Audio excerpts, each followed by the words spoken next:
Guys हामी चाहिँ यहाँ गिद्ध हेर्न आएको छौँ काउसदी नगरपालिका वडा नम्बर 7 वनभित्र गिद्ध हेर्न आएको छौँ। हेर्नुहोस् त राम्रोसँग। हजुरहरूले कहिले रियलबाट गिद्ध देख्नु भएको थिएन।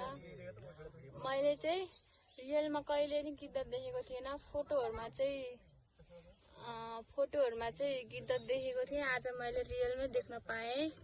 यिनीहरू चाहिँ मासु खाएर त्यो सिनोहरू खाएर बसिरह। अलिकति यहाँ हल्का गनाइरहेको छ क्या यो सिनोहरू के।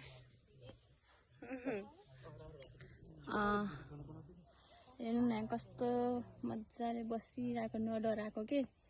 मान्छेहरू आएपछि त डराउनु पर्छ नि, तर नडराएको के। अब कसो डर लाग्यो मलाई त। हेर्नु गाइज कस्तो मजाले बसेको। हेलो गाइज, हेर्नु है राम्रोसँग।